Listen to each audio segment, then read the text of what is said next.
On October 27th, Elon Musk finalized his acquisition of Twitter, and the lives of Twitter employees basically became hell. The world started to see just how ruthless Musk can be as a CEO, a fact that does not shock workers in his other companies. Also, after a poll that ended in favor of Donald Trump was made, Elon Musk restored Trump's account. Watch this video to the end for details on these. Firstly, except Donald Trump's, let's mention two of the accounts Elon Musk has restored since he became Twitter's CEO. Elon Musk blasted Twitter for failing to adhere to free speech norms months before he took over the social media platform, even going so far as to claim that the app fundamentally undermines democracy. The site is changing at the whim of Musk, who has once referred to himself as a free speech absolutist. Firstly on the list is Marjorie Taylor Greene. Early in January 2022, a permanent suspension was placed on the Republican representative's Twitter account for persistently disseminating false information about COVID-19. The social media platform had previously stated that it would prohibit postings that disseminated false information regarding vaccines in March of 2021. In response to her then suspension, Greene stated that Twitter can't handle the truth and is an enemy of America. She then stated that she will prove to America that they don't need them and that it's time to vanquish their foes. November 21st, a Monday, her account was restored. Second on the list is Andrew Tate. Controversial influencer Andrew Tate's Twitter account was suspended in 2017 for breaking the site's rules. According to NBC, Tate's statement that women should, quote, bear some responsibility for sexual assault was the catalyst for the suspension. His Twitter account was restored 5 years later. We will talk about the unbanning of the Twitter account of the former US president later in this video. How Elon Musk's Twitter reign accentuated his ruthless leadership style. The CEO of Tesla and SpaceX, who appears impetuous and demanding, is known to prioritize the product above all else. And regardless of whether the workers creating the products concur with his strategies for achieving his goals or the goals themselves, they are frequently asked to go above and beyond, sometimes even sleeping on the corporate floor to make it happen. Although the billionaire's initial actions as Twitter CEO had some precedent, little could have prepared the company's staff for what happened in the next month. The years of Tesla and SpaceX coverage, as well as several litigations, provided hints to Twitter staff preparing for what was to come under Musk's leadership about the type of boss he would be. For instance, two former employees filed a lawsuit against Tesla in June after Musk fired about 500 workers from the Gigafactory in Sparks, Nevada, alleging that the company had violated California's WARN Act, Worker Adjustment and Retraining Notification, which mandates a 60-day advance notice as well as pay and benefits for that period. To the surprise and frustration of some of the company's own engineers, Musk revealed in 2017 that the soon-to-be-released Tesla automobiles would feature hardware that would eventually allow the cars to drive themselves. In addition, Musk stated that he anticipated Tesla staff to put in 100 hours each week as the Model 3 release date approached. Additionally, Tesla infamously shut down its PR division in 2020. Days after the billionaire took over as CEO of Twitter, staff members noticed comparable trends. Nearly half of the company's employees were abruptly laid off in the second week, which prompted several to hastily file a class action lawsuit alleging that Musk broke California labor law. The company's communications division was among those let go, leaving Twitter without a PR group. A second complaint has been made against Twitter on behalf of a group of contractors who also claim they were not given any notice before being let go. When Musk announced changes to his products on Twitter, his new hires scrambled to implement them and tweeted images of their sleeping bags on the floor, but as soon as he ordered staff to implement new features, like the pay-for-verification Twitter Blue subscription, he ordered them to roll it back because of a variety of issues, including accounts pretending to be brands and famous people receiving verification. However, some of what he has done at Musk's other firms has gone above and beyond what he disclosed or slowly crept into the public eye.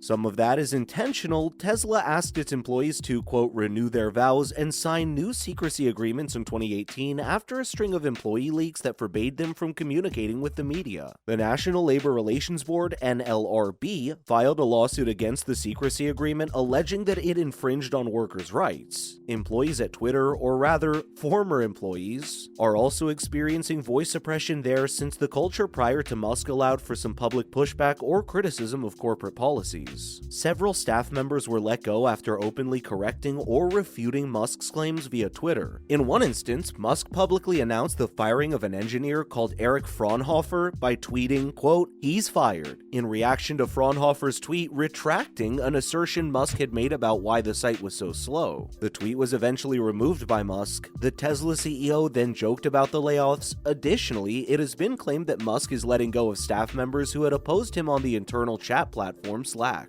Now, let's get to the productivity side of things. According to the New York Times, Musk has asked staff to choose between staying on the job and accepting a 3-month severance package or working long hours, quote, at high intensity. They had till a Thursday night to make a decision. Many employees elected to take the severance, leaving some crucial positions in teams with a skeleton crew. Some accounts indicate that between 1,000 and 1,200 of the surviving employees did so. The lawyer for fired Twitter employees and contractors, Shannon Liss Reardon, stated that her office had been, quote, receiving calls from Twitter employees seeking clarifications on their rights. Prior to the deadline, Liss Reardon filed a lawsuit on Thursday arguing that the employer's demand that employees work long hours at a high level of intensity in the workplace is a violation of the Federal Americans with Disabilities Act, ADA. A proposed class action lawsuit was filed on behalf of an engineering manager who claimed he was let go for failing to show up for work because of a condition that puts him at a risk of developing COVID-19. Although some people may be shocked by Musk's actions, former Tesla and SpaceX employees don't find it all that shocking.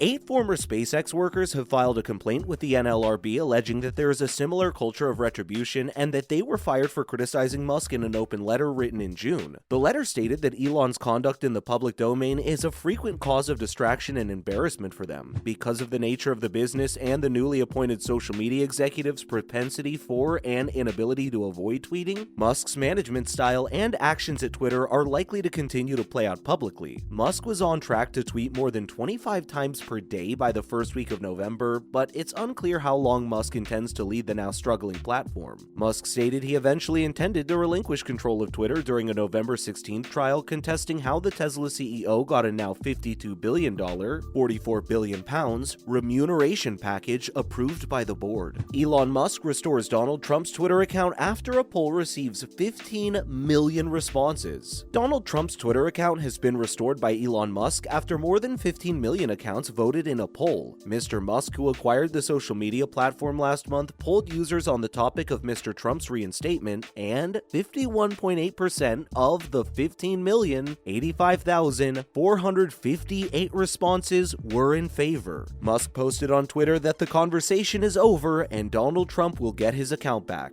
Earlier in the day, Mr. Trump had given off a lackluster impression. When asked if he intended to return to Twitter by a panel at the Republican Jewish Coalition's annual leadership gathering, Mr. Trump responded by saying that he doesn't see any need for it. He declared that he would continue to use his new platform, Truth Social, an app created by his business, Trump Media and Technology Group. He said that Truth Social was performing phenomenally well and had higher user engagement than Twitter. Trump, who on Tuesday announced his intention to run again for president in 2024, lauded Musk and claimed to have admired him for his entire life. But Mr. Trump also said that Twitter dealt with amazing issues, including bots and false accounts. Many of Twitter's advertisers were anxiously awaiting any comeback by Mr. Trump after Mr. Musk initially stated in May that he intended to lift the ban on him. Since then, the billionaire has worked to reassure customers and sponsors that such a choice would be carefully considered by a content moderation committee made up of individuals with, quote, widely different opinions, and that no account reinstatements would take place before the council met. Additionally, he stated that unless there was a clear method for doing so, Twitter would not restore any banned users. However, this week, Mr. Musk allowed comic Kathy Griffin to return after she had been suspended for violating his new policy against impersonation by changing her profile name to Elon Musk without making it clear that it was a parody account. There is no fresh information on the Moderation Council or the process. We have now come to the end of the video. What do you think of Elon Musk now based on his recent behavior as the CEO of Twitter? Also, what do you think of the account reinstatements that Elon Musk made? Please let us know your thoughts in the comment section. Please like and subscribe, and thank you so much for watching. We'll see you in the next one.